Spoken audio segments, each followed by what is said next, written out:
Assalamualaikum warahmatullahi wabarakatuh. Pada hari ini kita akan melanjutkan materi bab 2. Minggu lalu kita sudah belajar tentang klasifikasi makhluk hidup. Sekarang kita lanjutkan ke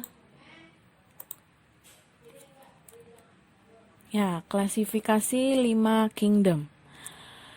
Minggu lalu saya sudah menjelaskan tentang taksonomi atau ilmu yang mempelajari tentang klasifikasi atau pengelompokan makhluk hidup.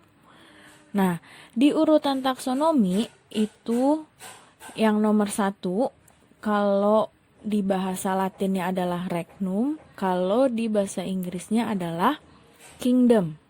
Ini ya, kingdom. Nah, sekarang kingdom itu dibagi jadi 5 jenis.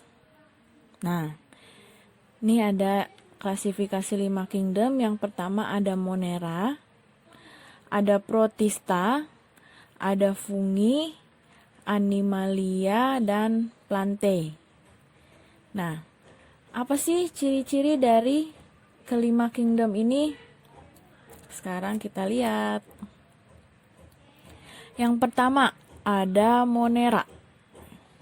Nah, Monera berasal dari kata monares yang artinya tunggal. Kemudian ciri-cirinya adalah memiliki satu sel atau uniseluler. Kemudian yang kedua tidak memiliki membran inti. Oh, ini saya salah nulis, inti ya harusnya, membran inti atau prokaryotik. Nah, contoh makhluk hidup Monera. Nah, ini adalah gambar bakteri. Selanjutnya ini adalah ganggang hijau biru. Nah, dari tadi kan contoh Monera adalah salah satunya adalah bakteri. Nah, di sini ada contoh bakteri lagi. Bakteri dibagi menjadi 2. Ada bakteri yang menguntungkan dan bakteri yang merugikan. Yang menguntungkan apa aja contohnya? Nah, ini ada Clostridium pasterianum. Ini kegunaannya untuk menyuburkan tanah. Kemudian ada Lactobacillus acidophilus. Kegunaannya membuat susu lebih bagus atau menjadi lebih fresh. Kemudian ada Tobacillus acidophilus, membuat yogurt. Kemudian untuk bakteri yang merugikan itu ada Salmonella typhosa. Nah, dari kata belakangnya aja nih, typhosa. Harusnya kita udah tahu nih kira-kira dia bakteri apa yang menimbulkan penyakit apa. Ayo, ada yang tahu nggak kira-kira bakteri Salmonella typhosa adalah bakteri dari penyakit apa?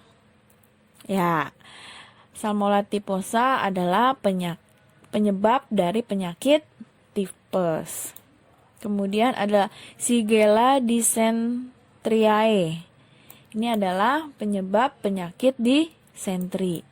Kemudian yang ketiga ada Clostridium tetani. Ayo, ini menyebabkan penyakit apa? Ya, menyebabkan penyakit tetanus. Selanjutnya, contoh ganggang hijau biru. Kenapa disebutnya ganggang hijau biru? Karena warnanya itu hijau agak ke biru-biruan. Jadi disebutnya contoh ganggang hijau biru. Yang pertama contohnya ada Anabaena azolae. Sama, dia fungsinya untuk menyuburkan tanah. Kemudian ada Spirulina. Itu dia digunakan untuk bahan makanan karena mengandung protein. Selanjutnya ada Protista. Ciri-ciri dari Protista. Yang pertama, makhluk hidup bersel satu atau banyak. memiliki membran inti atau eukariotik. Nah, jenis-jenisnya ada protozoa, ganggang atau alga, dan oomycota dan myxomycota. Jadi, maksudnya jenis-jenis ini itu adalah protista dibagi menjadi 3 kelompok. Nah, kelompok-kelompoknya ini nih, protozoa, ganggang, dan oomycota. Nah, per kelompoknya ini nanti ada jenis-jenisnya lagi atau ada contohnya. Contoh dari makhluk hidupnya. Nah, kalau protozoa itu adalah protista mirip hewan. Kalau ganggang adalah protista mirip tumbuhan.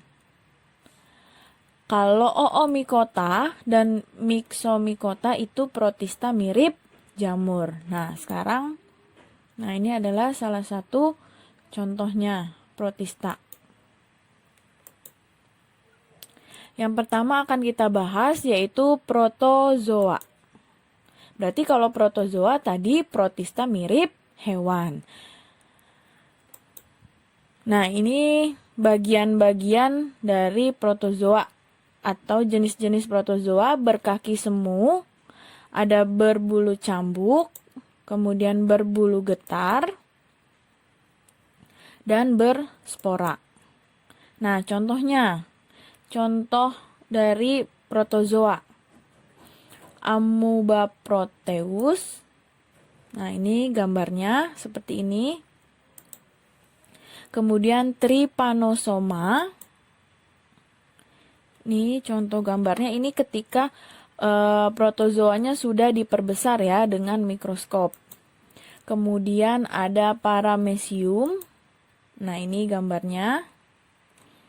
Kemudian yang terakhir ada Plasmodium. Nah, ini adalah gambar amoeba, ini Trypanosoma, ini Paramecium, dan terakhir adalah Plasmodium. Nah, selanjutnya kita masuk ke ganggang atau alga. Berarti tadi protista yang mirip tumbuhan. Nah, di sini yang pertama ada ganggang hijau, ganggang merah, ganggang coklat, dan ganggang kersik. Nah, contohnya untuk ganggang hijau ada Chlorella. Nah, ini adalah gambarnya nih. Kemudian ada contoh dari ganggang merah, Eucea spinosum. Nah, ini adalah contohnya. Kemudian contoh dari ganggang coklat ada Sargassum. Nah, ini. Kemudian contoh dari ganggang kersik adalah Diatom.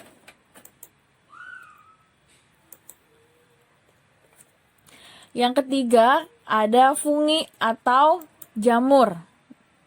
Nah, jamur mah ini yang biasa kita makan ya. Ini contohnya adalah jamur tiram. Nah, jamur juga sama, ada jamur yang merugikan sama jamur yang menguntungkan. Berarti kalau yang sering kita makan sehari-hari itu masuknya ke jamur yang menguntungkan karena bisa kita makan. Kalau yang merugikan nggak mungkin bisa kita makan.